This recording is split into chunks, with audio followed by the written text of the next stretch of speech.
Léo, esta noite vamos falar daquilo que talvez tenha sido a experiência mais intensa de toda a sua vida. Mais intensa do que qualquer projeto profissional. Mais intensa em certos casos do que o nascimento dos próprios filhos. Uma experiência que, enquanto durou, parecia ter mais realidade do que qualquer outra coisa. E que, depois de passar, lhe deixou perguntando durante anos o que exatamente havia sido. A paixão. A paixão. Não o amor em geral, não o afeto duradouro, não a amizade conjugal de 40 anos. Aquela coisa específica, biológica, devastadora, que toma um ser humano de surpresa, geralmente sem que ele tenha pedido, e que altera completamente o seu modo de existir por um período que dura, Schopenhauer e a biologia moderna concordam, entre 18 meses e 4 anos. E depois, com ou sem a sua permissão, se vai. E um filósofo a estudou. Um filósofo a estudou, Léo. Arthur Schopenhauer. Nascido em Danzig, em 1788. Morto em Frankfurt, em 1860.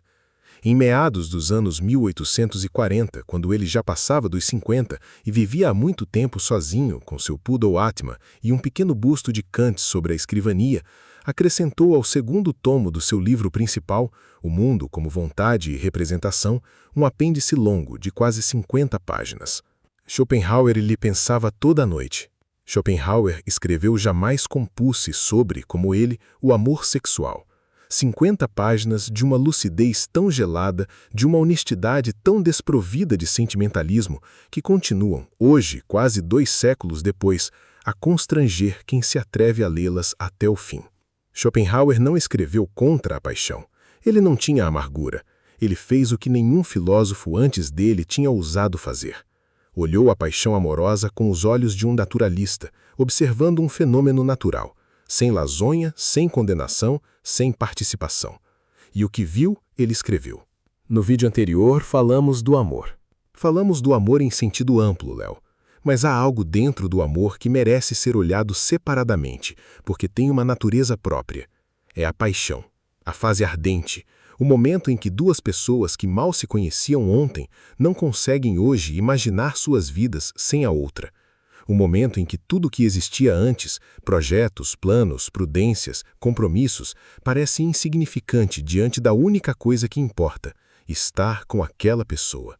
E é desse momento que Schopenhauer mais tem a dizer. É desse momento que ele tem a verdade mais difícil de aceitar, Léo. Porque enquanto o amor pode ser muitas coisas, costume, companhia, ternura, compaixão tardia, a paixão é apenas uma coisa, um mecanismo. Um mecanismo biológico de tal eficiência, de tal poder, que consegue convencer 2 seres humanos inteiros de que a sua união é o evento mais importante do universo, quando, na verdade, ela serve a um propósito que não tem nada a ver com a felicidade, nem com a vontade pessoal de nenhum dos dois. 7 verdades sombrias sobre a paixão. 7 verdades sombrias. Não 7 razões para nunca mais se apaixonar. Isso seria impossível, e Schopenhauer sabia disso. Mas 7 verdades que mudam o que você sabe sobre o que viveu. Esta noite, vamos reler com ele os relacionamentos que se desfizeram, as paixões que se apagaram contra a sua vontade, os encontros que pareciam ser para sempre e duraram 2 anos, as separações que pareciam o fim do mundo e foram, depois de algum tempo, simplesmente o fim de uma fase. E vamos perguntar, o que estava acontecendo de fato debaixo daquilo que acreditávamos sentir? E se alguém hoje veio buscar consolo? Não vai encontrar, Léo. Se alguém veio para ouvir que existe a paixão verdadeira em algum lugar, que basta esperar pela pessoa certa, que a próxima vai durar, feche este vídeo agora. Há outros canais. Eles vão dizer o que você quer ouvir. E quem fica? Quem fica, porque desconfia nas horas tardias, depois de tantos anos, que aquilo que lhe contaram sobre a paixão não corresponde àquilo que viveu, e esse pode ficar. Schopenhauer o aguarda no seu apartamento frio e silencioso em Frankfurt, há quase 200 anos. Vamos começar. Primeira verdade. A pessoa pela qual você se apaixonou não é o que você pensa que é. Ela é uma alucinação que a sua biologia projeta sobre um ser humano comum. Esta é a verdade mais difícil de aceitar. É a mais difícil, Léo, porque desafia frontalmente aquilo que toda paixão sente em primeiro lugar: a certeza de que esta pessoa é única, especial, incomparável, fundamentalmente diferente de todas as outras. Quem nunca se apaixonou de verdade não entende isso, mas quem já se apaixonou sabe. Há um momento em que a percepção de uma pessoa específica se torna tão intensa, tão preenchida de significado, que ela parece habitar uma categoria à parte da humanidade. Os outros são pessoas, ela é a pessoa. Schopenhauer demonstra que essa percepção é uma alucinação? Schopenhauer demonstra, Léo, com uma precisão que ainda hoje impressiona, que essa percepção é produzida por um mecanismo biológico que não tem nada a ver com a pessoa real diante de você. O que acontece na paixão é o seguinte: a sua biologia identifica em um determinado ser humano uma combinação genética que, por razões que você nunca vai conhecer, completa especificamente o que falta no seu patrimônio genético, do ponto de vista da espécie. Detectada essa combinação, a sua biologia libera uma cascata neuroquímica que produz um efeito muito particular. Ela altera a sua percepção daquela pessoa. Altera como? Altera de tal modo, Léo, que você passa a vê-la com uma luz que ninguém mais vê. Então, os defeitos dela tornam-se invisíveis. As qualidades dela tornam-se cósmicas. Cada gesto dela parece carregado de significado. A voz dela tem uma textura que nenhuma outra voz humana possui. O cheiro dela, e aqui Schopenhauer foi profético, porque a biologia moderna confirmou, tem para você uma qualidade que ele literalmente não tem para mais ninguém. Então, você não está vendo essa pessoa. Você está vendo a alucinação que a sua biologia construiu sobre ela. E a alucinação é tão poderosa, tão coerente, tão preenchida de sentido, que parece ser a percepção mais verdadeira que você já teve de qualquer coisa. Schopenhauer chama isso de quê? Schopenhauer descreve isso como a ação da Wille zum Leben, a vontade de viver, que se manifesta no indivíduo como impulso à reprodução, mas que precisa, para funcionar, deslocar a atenção do indivíduo de seus próprios interesses para os interesses da espécie. Para ficarmos no exemplo anterior, essa transferência só acontece se a percepção for distorcida. Se você visse aquela pessoa como ela realmente é, uma pessoa entre bilhões, com seus defeitos, suas limitações, sua própria história complicada, você não abandonaria a sua vida, seus projetos, sua prudência para se unir a ela. Mas como você não a vê assim, como você a vê como a alucinação que a sua biologia construiu, você está disposto a fazer exatamente isso. E faz. Isso explica algo que sempre me intrigou. O que, Léo? Por que, depois que a paixão acaba, as pessoas frequentemente olham para quem amaram e se perguntam: o que eu estava vendo? Não no sentido de raiva ou de arrependimento, só de espanto sincero, como se a pessoa de carne e osso fosse agora completamente diferente daquela que tinha sido vista no auge da paixão. Por que é, Léo? Não a pessoa é a mesma, mas a alucinação dissipou-se. A biologia, tendo cumprido o seu trabalho ou tendo concluído que ele não se cumpriria, retira a luz especial que projetava sobre aquela figura. E o que resta é o que sempre esteve ali, um ser humano comum, com suas qualidades e seus defeitos, indistinguível em essência de bilhões de outros. A paixão é precisamente esse intervalo entre a aparição da alucinação e a sua dissipação. Antes, você não conhecia aquela pessoa. Depois, você se pergunta como pôde achá-la única. No meio, durante o intervalo da alucinação, você teria morrido por ela. Léo, aos nossos espectadores, quem já viveu esse momento estranho de olhar para alguém por quem foi devastado de paixão anos depois e não conseguir mais entender como aquilo tinha sido tão intenso, quem já viveu esse espanto sincero, sem mágoa, sem nostalgia, só perplexidade pura, escreva nos comentários uma só palavra: dissipou.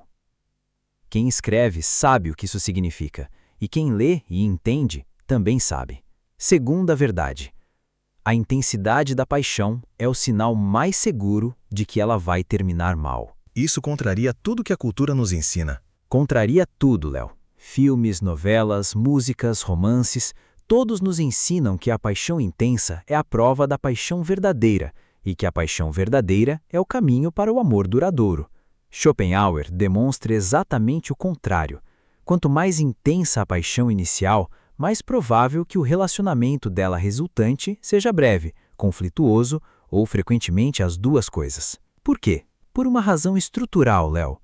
A intensidade de uma paixão, segundo Schopenhauer, é proporcional ao grau de necessidade biológica daquela união específica do ponto de vista da espécie. Em outras palavras, quanto mais a sua biologia precisa, por razões genéticas, que essa união em particular aconteça, mais ela vai mobilizar todos os seus recursos neuroquímicos para fazer com que ela aconteça. Por isso a intensidade. Por isso a sensação de destino. Por isso o desejo de jogar tudo fora pelo outro. A sua biologia está investindo o máximo de força para produzir um resultado que considera importante. Mas esse importante não é o seu bem-estar. Esse importante, Léo, não tem absolutamente nada a ver com o seu bem-estar.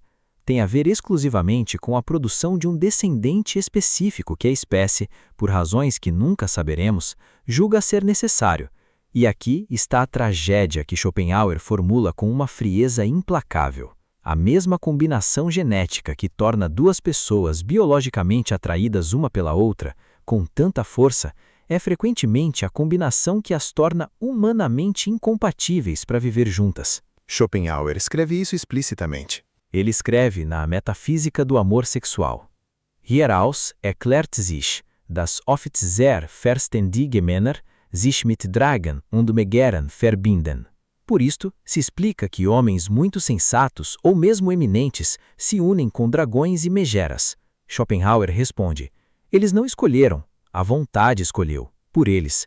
E o que ela queria não era a felicidade deles, era o filho que iria nascer. Isso explica tantos casamentos infelizes. Daí a amargura de tantos casais. Daí a amargura, Léo, de inúmeros casais que se perguntam o que aconteceu com eles. Não fizeram nada de errado, não traíram o seu amor, não negligenciaram o parceiro.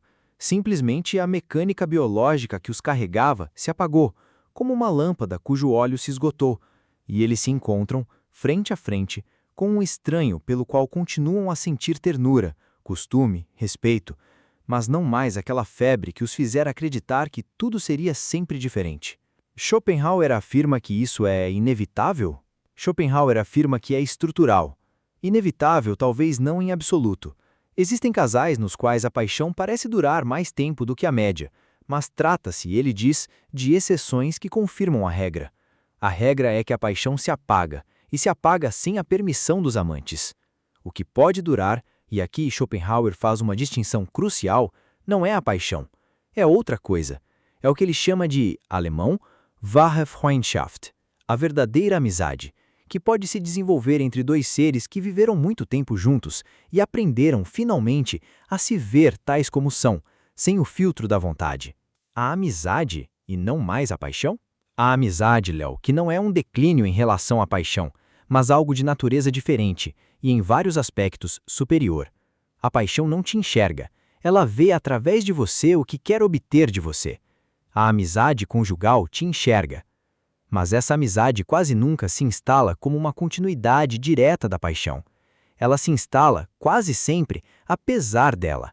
A terceira verdade, portanto, se a sua paixão durou menos tempo do que você queria, você não falhou. Se a pessoa que ontem te fazia perder a cabeça, hoje te parece simplesmente presente, sem que houvesse drama nenhum, você não deixou de ser capaz de amar. Você foi simplesmente libertado pela vontade, que não precisava mais de você. E o que sobrar, se sobrar algo, é mais precioso do que aquilo que se foi. Quarta verdade. Portanto, o sofrimento da paixão não correspondida é desproporcional, porque não é só seu. Esta é uma das observações mais penetrantes de Schopenhauer. Uma das mais penetrantes, Léo, e uma das mais consoladoras, desde que você tenha a força de escutá-la. Todos os que viveram uma paixão devastadora não correspondida, uma rejeição amorosa profunda, uma traição, uma separação imposta, sabem que o sofrimento dessa experiência tem uma qualidade particular. Ele é desproporcional. Ele excede em muito o que a simples perda de uma pessoa poderia explicar. Você perdeu um ser humano, não todos os seres humanos. Foi abandonado por uma pessoa, não pela vida. E, no entanto, o sofrimento é tal que a vida inteira parece desabar. Por que essa desproporção? Schopenhauer explica com uma lógica implacável, Léo. O que sofre na paixão desfeita não é apenas o indivíduo. O que sofre é a vontade nele. A vontade que queria, através daquela união específica, realizar um determinado fim e que se vê privada do seu objeto. O indivíduo em si mesmo perde apenas uma pessoa, mas a vontade nele perde um descendente possível, um ser humano que poderia ter existido, que não existirá, e cuja não existência é sentida pela vontade como uma mutilação cósmica. O sofrimento é, portanto, cósmico. O sofrimento da paixão é cósmico, Léo, num sentido muito preciso. Ele excede o indivíduo porque não lhe pertence totalmente. É o sofrimento de uma força que o usava e que não pode mais se realizar através dele. É por isso que o luto de amor tem essa qualidade de absoluto. Ele parece nos ligar a algo maior que nós, a um drama que nos ultrapassa, e efetivamente os ultrapassa. Isso explica os suicídios por amor? Explica-os tragicamente, Léo. Schopenhauer observa com uma honestidade sombria que os amantes rejeitados que se matam não se matam na realidade por eles próprios. Matam-se porque a vontade neles, não podendo realizar o seu fim, retira o seu apoio à vida.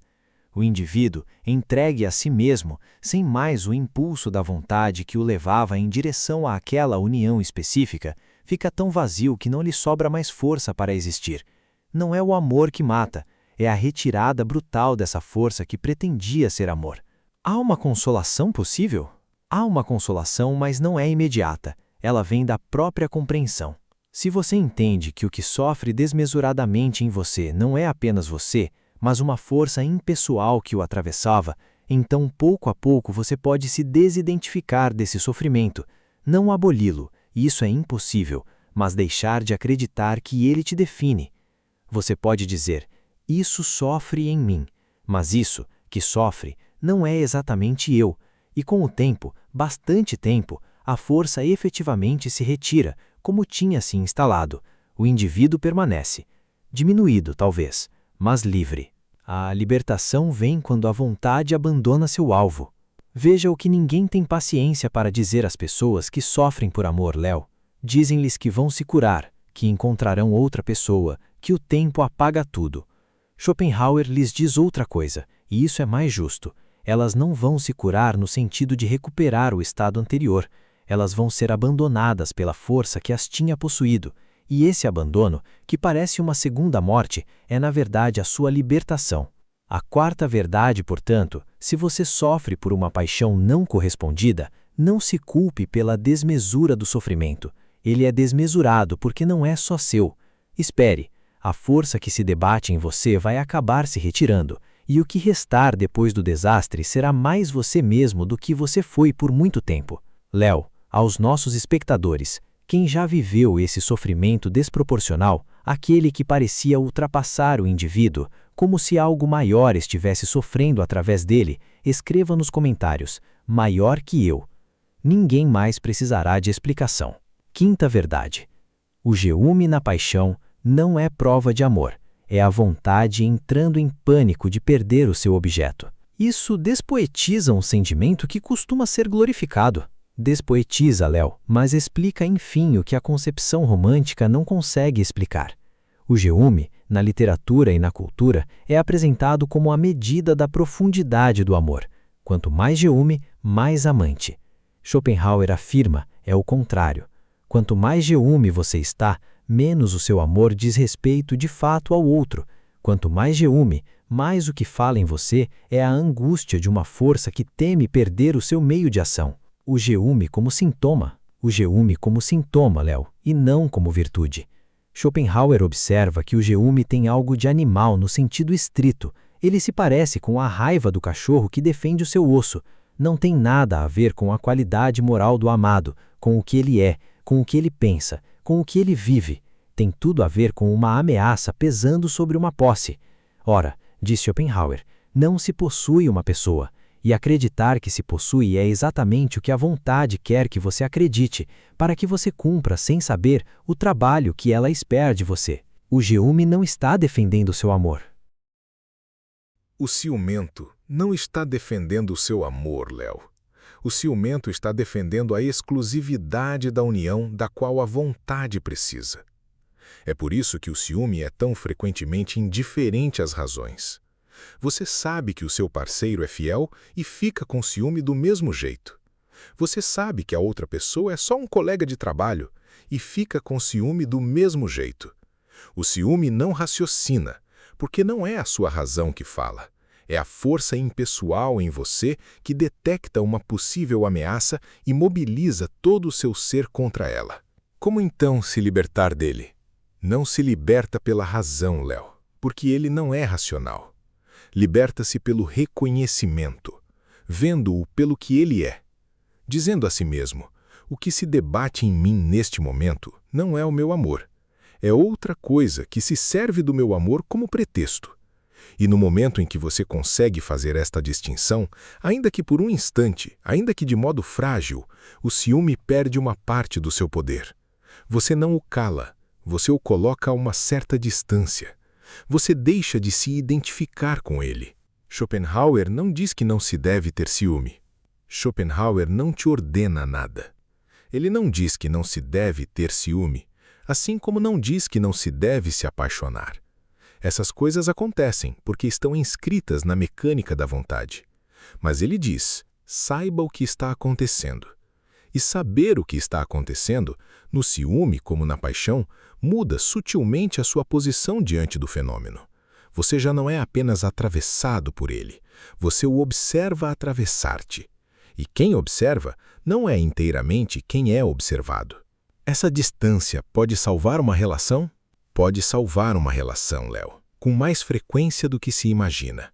Os casais que se destroem por ciúme quase nunca se destroem pelas razões certas. Eles se destroem porque nenhum dos dois sabe reconhecer no furor que o possui que se trata de uma força que se serve dele e não de uma verdade sobre o outro. Quem consegue dizer ao seu parceiro, no momento em que o ciúme o invade, o que fala em mim agora não é o que te ama, mas o que teme te perder, e te peço perdão antecipado pelo que essa coisa em mim vai dizer ou fazer, essa pessoa já realizou um ato filosófico da maior importância.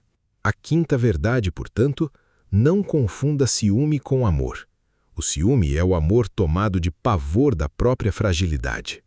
O amor verdadeiro, se existe, é aquilo que pode continuar a amar mesmo quando o ciúme grita dentro dele, e que sabe no próprio grito que quem grita não é inteiramente ele. Sexta verdade. A paixão te faz cego, e essa cegueira é um requisito de funcionamento, não um defeito que se pudesse corrigir. Os outros veem o que o apaixonado não vê. Os outros veem, Léo, e este é um dos fenômenos sociais mais consistentes da experiência humana. Os amigos e familiares de um apaixonado conseguem com regularidade impressionante identificar problemas óbvios no objeto da paixão que o próprio apaixonado parece incapaz de enxergar. Ela não te trata bem. Ele já te traiu uma vez. Vocês são incompatíveis em tudo que importa. E o apaixonado escuta tudo isso com a mesma incompreensão genuína com que escutaríamos um analfabeto descrevendo um quadro. Schopenhauer explica por quê. Schopenhauer explica, Léo, e a sua explicação é cruel, mas precisa. A cegueira do apaixonado não é uma falha de julgamento individual. É um mecanismo deliberado da vontade. Para que a paixão funcione, para que ela cumpra o seu trabalho biológico, é absolutamente necessário que o apaixonado seja incapaz de ver no objeto da sua paixão os elementos que tornariam a união inviável. Se o apaixonado pudesse ver tudo, se a sua percepção fosse equilibrada, racional, completa, ele simplesmente não se uniria àquela pessoa em particular. E sem a união, o que a vontade quer obter não seria obtido. A cegueira é um requisito do sistema? A cegueira é um requisito do sistema, Léo. Ela está embutida na própria arquitetura da paixão. Por isso é tão estranho que esperemos que o apaixonado escute conselhos. Esperar isso é como esperar que um dormente acorde por persuasão verbal. Ele não está em condição de ouvir, não porque seja teimoso, mas porque a sua percepção está literalmente alterada por um mecanismo que não foi feito para deixá-lo ouvir. Por isso, conselhos quase nunca funcionam. Por isso, conselhos quase nunca funcionam durante a paixão, Léo. E por isso eles se tornam inversamente tão dolorosos depois. Quando a paixão termina e a cegueira se dissipa, o ex-apaixonado se lembra de todos os avisos que recebeu, de todas as pessoas que tinham visto o que ele não tinha visto, e fica perplexo consigo mesmo. Como eu não vi? Como ninguém conseguiu me fazer ver? A resposta é simples e dura. Você não pôde ver porque o mecanismo que estava operando em você dependia, para funcionar, de que você não visse. Há então alguma coisa a fazer durante uma paixão? Pouca coisa, Léo. E essa é uma das verdades mais difíceis de Schopenhauer. A paixão tem que cumprir o seu curso. Tentar racionalizá-la durante o seu auge é em geral inútil, porque a racionalidade está, naquele momento, neuroquimicamente comprometida. O que se pode fazer, talvez, é uma única coisa: saber intelectualmente que se está cego. Não conseguir ver, mas saber que se está cego. E em decisões irreversíveis, casamento, mudança radical de vida, fim de outros relacionamentos importantes, adiar. Adiar. Adiar até que o tempo passe e a cegueira ceda. É um conselho modesto. É um conselho modesto, Léo. E por isso mesmo é um dos poucos que Schopenhauer ofereceria. Schopenhauer desconfiava profundamente dos grandes conselhos. Mas este, adiar decisões irreversíveis durante uma paixão intensa, ele aprovaria, porque corresponde exatamente ao seu diagnóstico. A paixão é um estado biológico de duração limitada. Esperar é frequentemente a única estratégia razoável. Portanto, a sexta verdade: se você está numa paixão, saiba que você está cego. Não tente ver, você não vai conseguir, e o esforço só vai aumentar a sua angústia. Mas saiba intelectualmente, e sabendo, adie tudo que for irreversível. O tempo sozinho fará o resto. Sétima e última verdade: o que sobrevive à paixão, quando algo sobrevive, é mais valioso do que ela, mas precisa atravessar o deserto da paixão acabada para nascer. A verdade final e a única que pode ser chamada de esperança em Schopenhauer. A única que pode ser chamada de esperança, Léo. E ainda assim com cautela, porque Schopenhauer desconfia da esperança como desconfia de todas as ficções da vontade. Mas ele admite que, em certos casos, depois que a paixão se apaga, alguma coisa sobrevive entre dois seres humanos. E essa coisa, quando sobrevive, é da natureza mais rara que a vida em comum pode oferecer. Schopenhauer chama essa coisa de quê?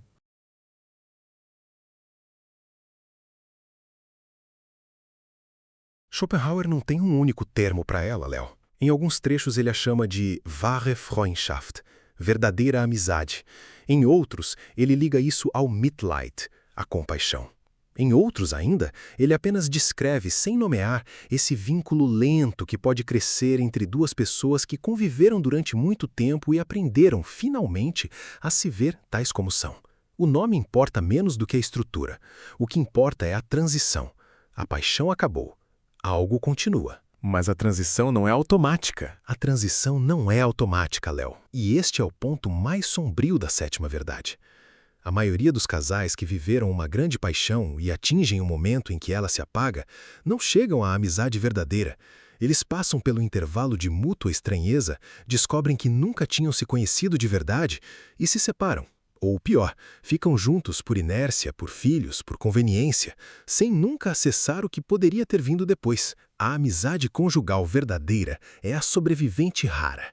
Ela exige que ambos sobrevivam à decepção do desaparecimento da paixão sem se desfazerem e que aceitem reconhecer um ao outro como se fossem agora dois estranhos que precisam novamente se apresentar. Quem consegue chegar lá? Schopenhauer não diz com clareza, Léo, porque ele próprio nunca chegou. Morreu solteiro, viveu sozinho com cães durante décadas, mas algumas pistas estão presentes em sua obra. Chegam lá, talvez, aqueles que conseguem, no momento em que a paixão se apaga, não interpretar essa extinção como fracasso pessoal. Aqueles que entendem que a paixão era um estado biológico e que o seu fim não é o fim do laço, é o fim de uma fase do laço. Aqueles que têm a paciência de descobrir, debaixo da pessoa idealizada que amavam, a pessoa real que sempre estiver ali.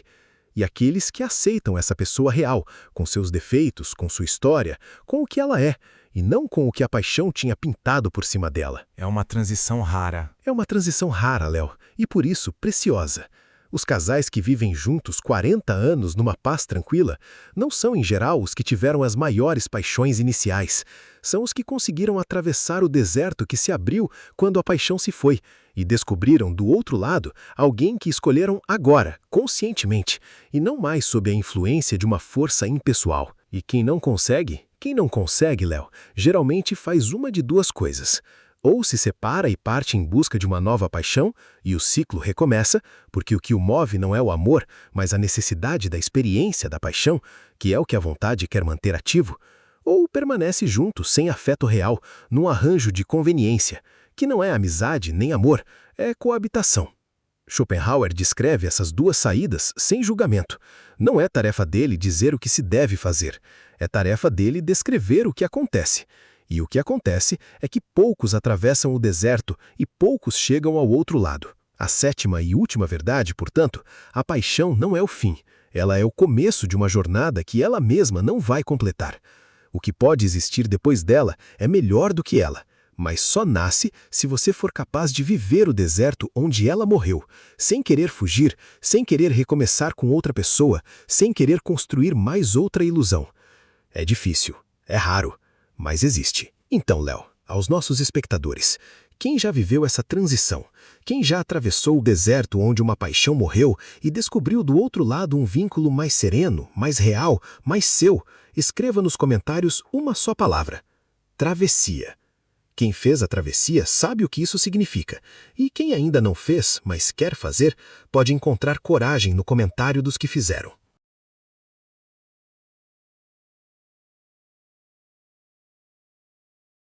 Chegamos ao fim do nosso caminho, Léo. 7 verdades sombrias sobre a paixão, segundo Arthur Schopenhauer. Vamos revê-las com calma, à luz vacilante do nosso candeeiro. A primeira verdade: a pessoa pela qual você se apaixonou não é o que você pensa que é. Ela é uma alucinação que a sua biologia projeta sobre um ser humano comum. A segunda verdade: a intensidade da paixão é o sinal mais seguro de que ela vai terminar mal. Desconfie do que te arrebata. A terceira verdade: a paixão tem duração biológica fixa. Se acabou, não acabou pela sua falha. Acabou porque a sua biologia desligou o mecanismo. A quarta verdade: o sofrimento da paixão não é correspondida, é desproporcional, porque não é só seu. O que sofre em você é maior que você. Espere, vai se retirar. A quinta verdade: o ciúme não é prova de amor, é a vontade em pânico de perder o seu objeto. Reconheçam, e ele perde poder. A sexta verdade: a paixão te faz cego, e a cegueira é estrutural. Não tente ver durante a paixão. Adie todas as decisões irreversíveis. A sétima verdade: o que sobrevive à paixão, quando algo sobrevive, é mais valioso do que ela, mas só nasce do outro lado do deserto que ela deixa. Schopenhauer não escreveu contra a paixão, Léo. Ele escreveu para que pudéssemos vê-la pelo que ela é. E o que ele viu não é desesperador, ao contrário do que se diz com frequência. Ele viu que aquilo que chamamos de paixão é, na verdade, um mecanismo biológico de duração limitada, com função reprodutiva específica, que produz, enquanto opera, uma alteração radical da percepção e da vontade do indivíduo. Mas ele também viu que, depois do mecanismo, pode existir outra coisa, mais lenta, mais rara, mais real. E essa outra coisa, que ele mal ousou nomear, é o que torna possível, para alguns, viver com outro ser humano não pela necessidade da espécie, mas pela escolha consciente do indivíduo. E essa escolha, quando acontece, é a única coisa em toda a vida amorosa humana que merece de verdade o nome de liberdade. A vida amorosa torna-se outra coisa, vista através dessas 7 verdades. Torna-se o que ela é, Léo. Nem o conto de fadas que nos venderam, nem o deserto que os desiludidos descrevem. Alguma coisa mais complexa, mais trágica e, em certos momentos, mais preciosa do que tudo o que acreditamos que ela fosse. Se estas 7 verdades tocaram algo em você, se você reconheceu em alguma delas aquilo que viveu sem ter tido palavras para nomear, escreva nos comentários. Qual das 7 te tocou mais profundamente? Qual você já sabia sem ter conseguido formular? Qual ainda recusa a aceitar? Não a mais brilhante, a mais desconfortável, porque a mais desconfortável é a que você precisa agora. Se este vídeo te ofereceu um momento de silêncio e de pensamento, deixe um like. Isso ajuda o canal a alcançar outras pessoas que procuram esse mesmo silêncio. Inscreva-se no Vigília do Abismo se quiser ir mais fundo. Este canal não é para todo mundo, é para os que velam. Na semana que vem, no mesmo lugar, na mesma hora, voltamos a Schopenhauer e à pergunta que ele formulou com mais honestidade do que qualquer filósofo depois dele. Por que o ciúme nos consome quando estamos certos de que somos amados? 7 verdades sombrias sobre o ciúme. Até lá, Léo, e a todos que nos ouviram, fique com uma única pergunta. Se a paixão é um mecanismo da espécie, e se o que sobrevive a ela é o que se torna verdadeiramente seu, onde está na sua vida a pessoa que você ama hoje sem precisar mais da paixão como prova? Procure-a. Se ela existe, talvez você ainda não tenha entendido o quanto ela vale. Viva sem mentir. Até quarta-feira que vem. Continue velando.